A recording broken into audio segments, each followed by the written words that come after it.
What is the source of that amazing smell?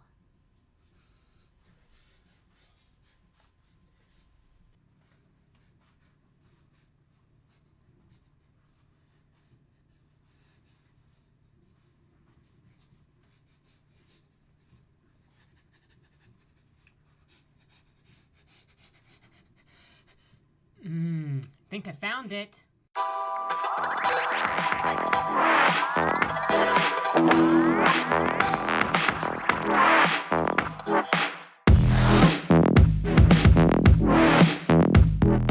Hello, Ian Kirkpatrick here, and today we've got another book review.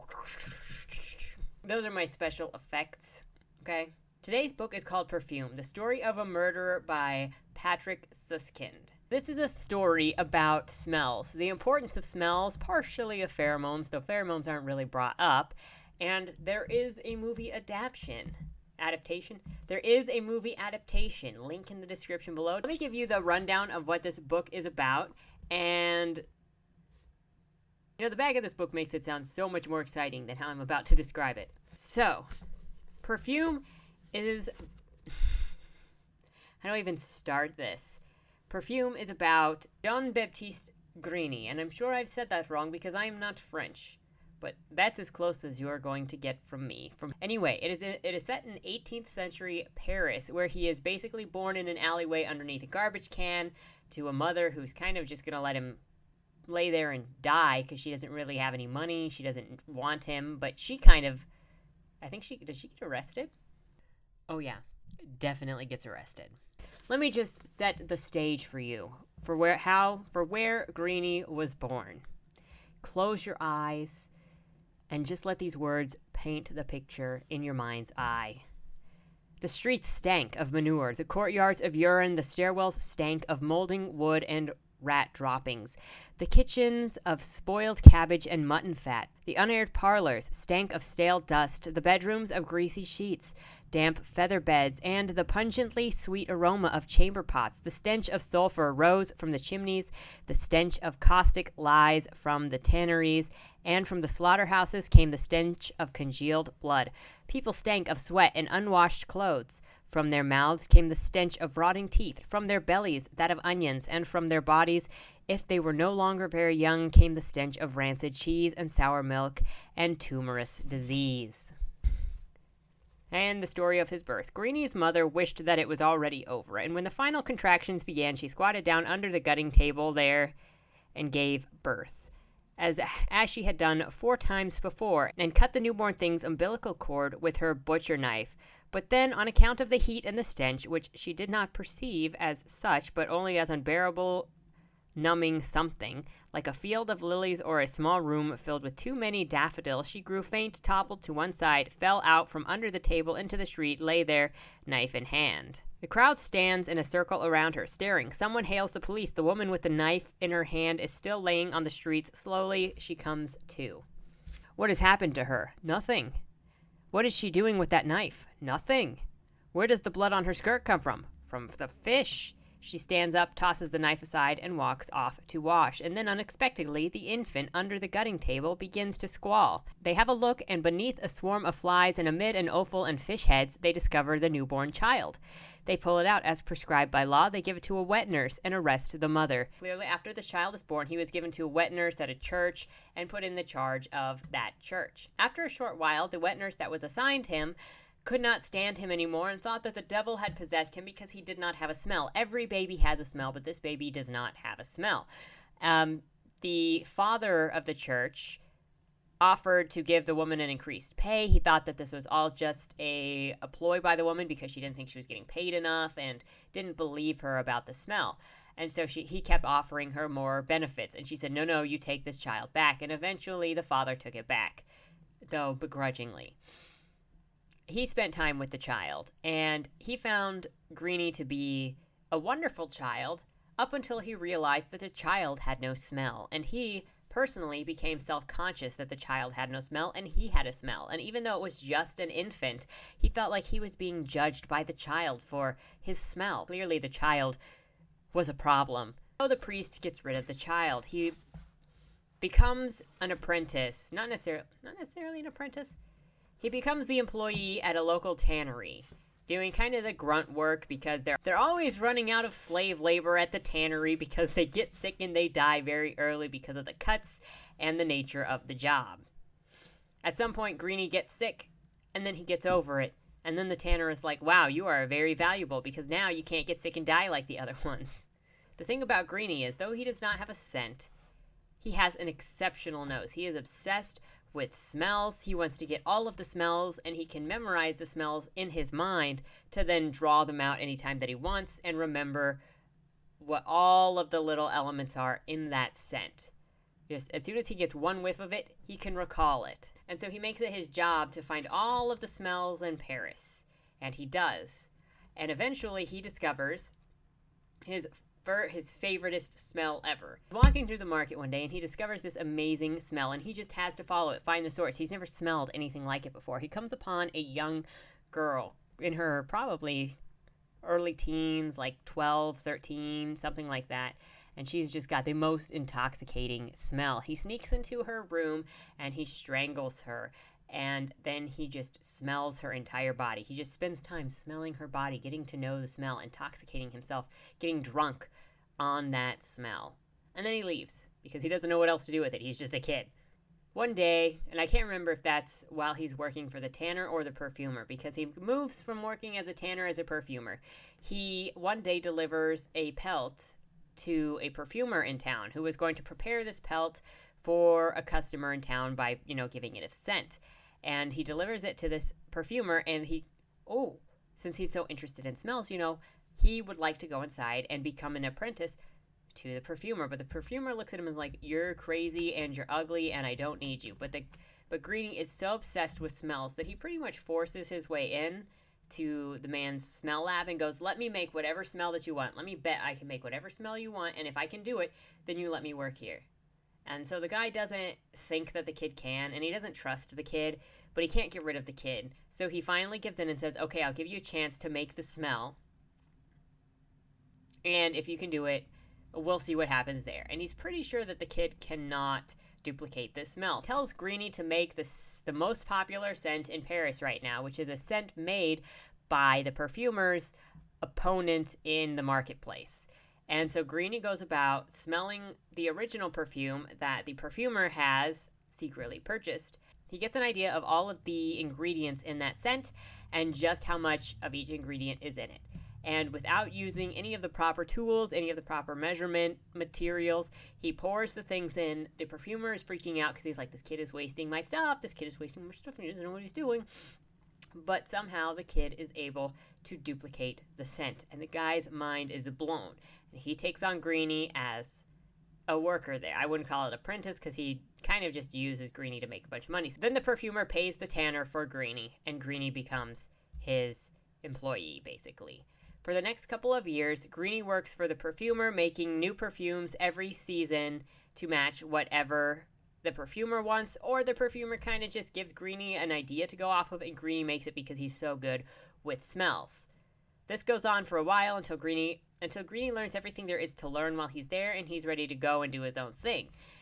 Before he's allowed to leave, the perfumer makes the kid sign some sort of agreement that says that he can never sell any of those scents that he's already made for this guy ever again, and that he cannot ever make perfumes in Paris. The kid is like, okay, whatever, I don't care. I just like smells. The kid is not about making money. He just likes smells, and he likes playing with smells, and he just loves them. He's obsessed. So he signs this thing. Shortly after he leaves, the guy dies. Some sort of freak accident. Greenie didn't do that. The guy just dies. His house falls into the lake the river that he lives on. While working for the perfumer, Greenie heard that there are other ways to create an aroma, to like get the essence of an aroma. And so he's headed in the direction, I can't remember, I think it was east or west. It's just the opposite sides of the compass. Anyway, so he's heading towards this place that he's told he can learn more about perfuming. On his way there, he gets distracted and just kind of starts living in the woods because he hates people. He despises the people the most. And for the next 7 years, he just lives in the woods. And that makes up about the entire middle of the book. Eating the bare minimum running around naked, foraging. That's what it is. There's this one spot in the woods that's devoid of all sense of humans. It's equally apart from all of the cities for miles, and you cannot smell a single human there. And he'll just stand there and smell the air because it smells good, because it's not contaminated by humans. And then he goes and lays in a cave and imagines all of the humans bowing down to him because he is superior, because he doesn't have a smell, and they are all disgusting.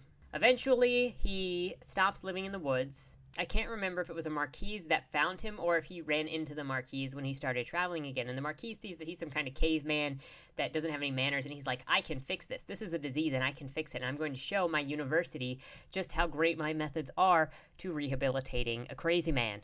And so in a week, the Marquise redresses him, washes him, shows him how to stand to get rid of the hunch in his back, all that stuff, and then brings him back and goes, look at this amazing transformation I've made. And everybody claps. And Greenie is a sort of celebrity in the area. And in the dead of night, Greenie disappears because he doesn't want to be there anymore.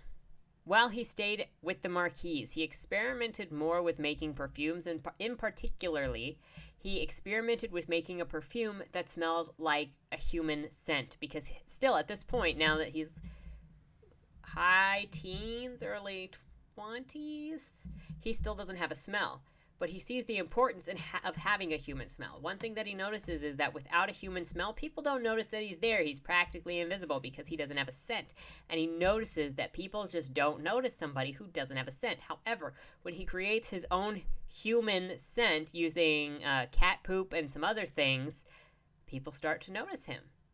So now he's got kind of a normal person smell thing, but it's not the greatest thing. Continuing down the path, he finally gets to a city where he then becomes the apprentice or employee, not an apprentice, where he becomes the employee at another perfumery, where he learns different methods for getting the essence of an aroma by boiling and all sorts of other things. And yeah, so he comes into a new city, a new town. So Greenie comes into a new town, or becomes the employee at another perfume shop. While staying and working in this town, he smells another amazing smell that reminds him of the smell of his younger adulthood, his younger teenagehood. And he follows it until he runs into this most delicious smelling young woman who's about 9 or 10 years old. And she hasn't hit her peak amazing smell yet. Not quite yet. And he says, this is perfect. This gives me time to learn how to perfect the art of getting the essence of the smell. And so over the next couple of years, we're going to start getting into the spoiler alerts of the last part of the book. So over the next couple of years, he's going to kill 24 virginal, beautiful young women and turn them into perfumes. And this is all in practice for the big one, which is this girl who's not quite of age yet. Fear spreads through the town because all of these young, beautiful maidens are dying.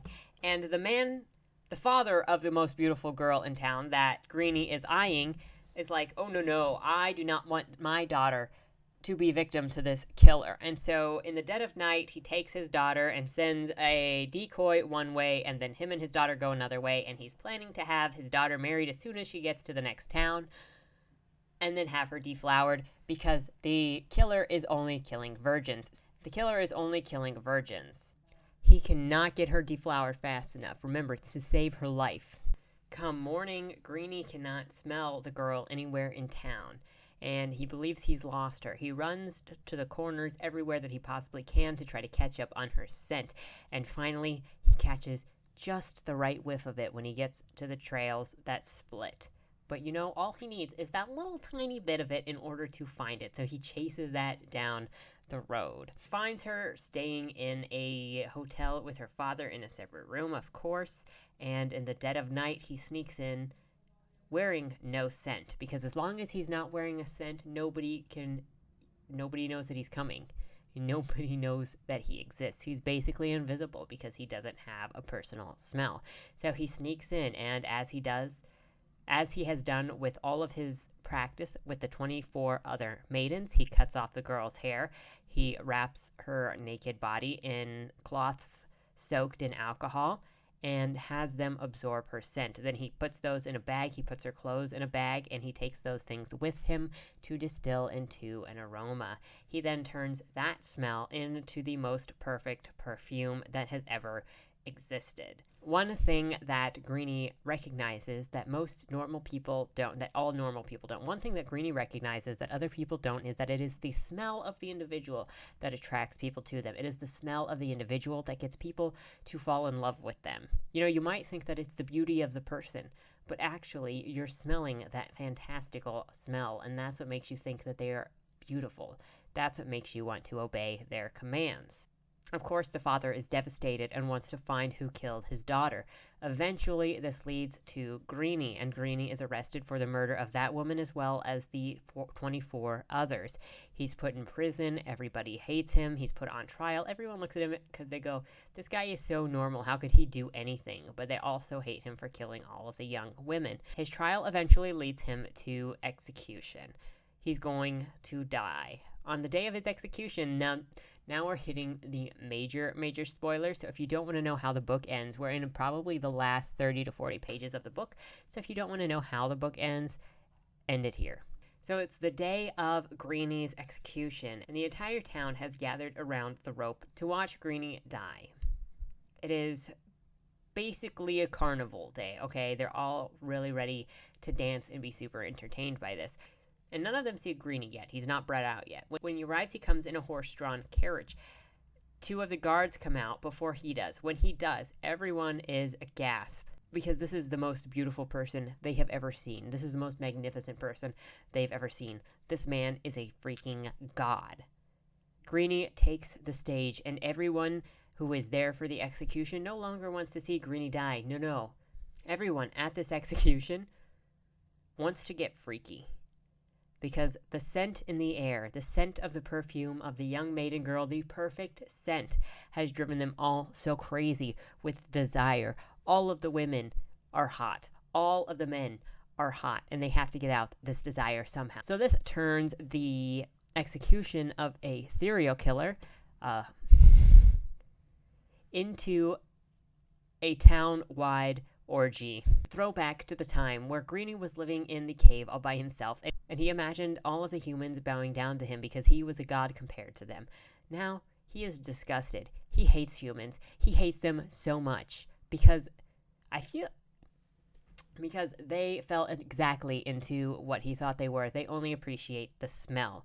There's nothing else about them. Humans are completely controlled by the smell and the pheromones. Then he sees young 25's father entering the crowd, and he sees the man running towards him with a knife, and he is so excited. He is so ready to be stabbed by that knife, to see a difference in somebody. But the father does not stab Grenouille. He throws his arms around him and hugs him close and says, "You remind me so much of my long-lost daughter who died. May I please adopt you and take you on as a son?" And Grenouille says yes. And Grenouille's taken home by this man, who then treats him like a god, being at his beck and call. And when the man finally falls asleep, Grenouille sneaks out because he can't take it any longer. And in the last couple of pages of the book, he returns to the slums of Paris, where all of the beggars and hungry people and rats and nastiest people are, and he douses himself with the most perfect perfume he has ever created. The perfume so good that it turned an execution into an orgy. And there, these beggars and ruffians and hungry, terrible people are so overpowered by the whole bottle dumped on this young man that they all desire him for themselves, and they rip him into pieces and eat him. The end. Really, this book is written in 18th century Paris, so it's a historical thriller. Voice of it also has a comedy element to it, as if you couldn't tell with the intro of how stinky Paris is. There's also a part in here when it's describing his mother, who was still a young woman, barely in her mid-20s, and who still was quite pretty and had almost all of her teeth in her mouth and some of her hair on her head, and, except for the gout and syphilis and a touch of consumption, suffered from no serious disease, who still hoped to live, well, yet perhaps a good 5 or 10 years, and perhaps even to marry one day, and as an honorable wife of a widower, with a trade of some such to bear real children. You know, that's while she's giving birth to Greenie and has given birth to many other children before, but none of them counted as real children. And she's in excellent health, except for the syphilis and consumption and gout. It spends a long time setting up each area. You get to know the perfumer. When Greenie starts working for him, you get to know the tanner, you get to know the wet nurse, you get to know the priest as long as he's staying with the priest, you get to know the other perfumer, you get to know the marquise, you get to really know the forest, and that's where this story almost lost me. This isn't a long book, it's about 250 pages, but the entire middle of it, at least 100 pages, I feel like it's a little more than 100, but I could just be exaggerating since it was such a drudge to get through, was him living in the woods by himself, and just the repetition of those 7 years, and it was so slow for me. I had just gotten off of reading Carrie and Comfort, and that is a, massive book that I was getting through 50 or more pages a day. With this, it was hard to get through even 10 or 15, just because that center part was so slow. But I really enjoyed the beginning, especially with the characterizations and the comedy, and then once you hit the ending, when the killing is picking up again, because he's living in this town and learning how to get the aromas, and his obsession is really coming through, and then you get, the weirdness of the execution, and then the orgy, and then the cannibalism at the end. It really, really picks up at the end, but I almost got lost in the middle. But I would say that the ending made up for the very slow middle. This book does an excellent job of picking a unique thing for the character to become completely obsessed about, and it's a very interesting idea that somebody is very knowledgeable about smells, very delicate, very sensitive to smells, but has no scent himself. And it was a very interesting idea to me for him to pick creating scents for himself and controlling people with scents and getting upset. And it makes sense to me. It also makes sense to me that he would be obsessed with scents when he doesn't have one. It's always about finding that thing that you don't have that everyone else has that makes them normal. I haven't seen the movie yet, though I do plan to watch it at some point and compare it to what I've seen in the book. So I can't recommend the movie, but I would recommend this book. It is an experience, and I would say that I enjoyed it, though the middle of it was a slog. When you enter discussions about protagonists of story, you'll often find a critique that, well, this character isn't likable, and you have to like the main character. In fact, a lot of times you'll see most people say that you have to like the main character, or the character isn't likable, blah, blah, blah, blah. The main character or protagonist of a story does not have to be likable. However, they do have to be either likable or compelling. You have to give the reader a reason to follow that character, and if they're not likable, one of the ways you make them compelling is you make them really, really good at something. So if Greenie isn't likable because he's a bad guy, he's a murderer, obviously, and he doesn't care about anybody else, he only cares about smells, well, you've just made this character interesting by, one, not giving him a scent, and two, making him obsessed with smells and making him really, really good at attaining them or understanding them and making that obsession his skill. So now I'm interested to see what this guy does with this obsession with scent, because I don't have that obsession, and it's interesting for me to observe how the obsession takes hold of his life. If you're writing a story and you're not sure if your main character is likable or how you can make them more compelling, make them good at something. Like I said with the Adulterer's Handbook, the character is not likable because he is a slime bag, and that's fine. But if your main character is going to be a slime bag, then you have to find some other thing that draws me into wanting to read about this character. And in his case, it should be that he's actually good at cheating, because the book is called The Adulterer's Handbook. The name Adulterer's Handbook implies that it's written by a professional. However, page 1, the guy's already failed and about to get caught. So he's not even good at cheating. Why would I read this? It's about a loser who's... It's about a loser and a liar. There's nothing compelling about that story. If you're struggling with writing your story and making your character compelling or compassionate, think about this. And you can find out why they are so amazing at that thing, and that in itself will add more to the story. Anyway, I'm getting off topic now. Look at this cutie over here. I do recommend reading this book. I think I gave it a 4 out of 5. Tell me, have you read it? Have you seen the movie? What did you think? If you have any book or story recommendations for either chapter review or for a book review, let me know in the comments down below. I look forward to talking to you. See you next time. Bye.